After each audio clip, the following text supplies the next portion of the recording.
निर्गमन अध्याय 26। फिर निवास स्थान के लिए 10 पर्दे बनवाना। इनको बटी हुई सनी वाले और नीले, बैंगनी और लाल रंग के कपड़े का कढ़ाई के काम किए हुए करूबों के साथ बनवाना। एक एक पर्दे की लंबाई 28 हाथ और चौड़ाई 4 हाथ की हो। सब पर्दे एक ही नाप के हों। 5 पर्दे एक दूसरे से जुड़े हुए हों और फिर जो 5 पर्दे रहेंगे वे भी एक दूसरे से जुड़े हुए हों। और जहाँ ये दोनों पर्दे जोड़े जाएं, वहाँ की दोनों छोरों पर नीली नीली फलियां लगवाना। दोनों छोरों में 50-50 फलियां ऐसे लगवाना कि वे आमने सामने हों।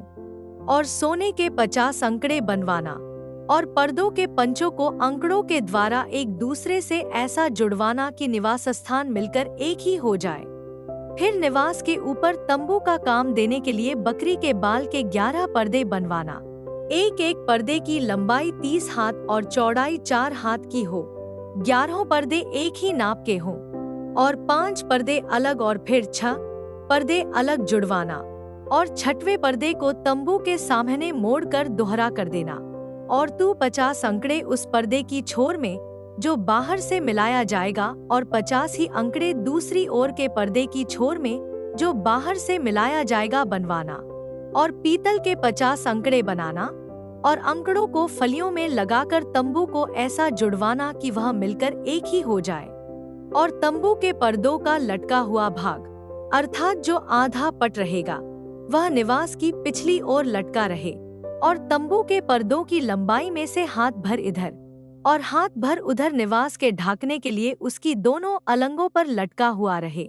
फिर तंबू के लिए लाल रंग से रंगी हुई मेढ़ों की खालों का एक ओढ़ना और उसके ऊपर सुइसों की खालों का भी एक ओढ़ना बनवाना।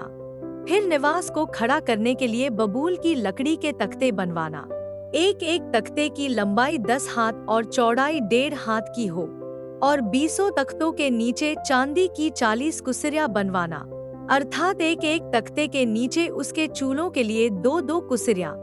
और निवास की दूसरी अलंग अर्थात उत्तर की ओर 20 तख्ते बनवाना और उनके लिए चांदी की 40 कुसिरियां बनवाना अर्थात एक एक तख्ते के नीचे 2-2 कुसिरियां हों। और निवास की पिछली अलंग अर्थात पश्चिम की ओर के लिए 6 तख्ते बनवाना और पिछले अलंग में निवास के कोनों के लिए 2 तख्ते बनवाना। और ये नीचे से 2-2 भाग के हों और दोनों भाग ऊपर के सिरे तक एक एक कड़े में मिलाए जाएं।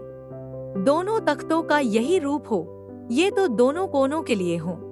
और 8 तख्ते हों और उनकी चांदी की 16 कुसिरियां हों अर्थात एक एक तख्ते के नीचे 2-2 कुसिरियां हों। फिर बबूल की लकड़ी के बैंडे बनवाना अर्थात निवास की एक अलंग के तख्तों के लिए 5 और निवास की दूसरी अलंग के तख्तों के लिए 5 बैंडे।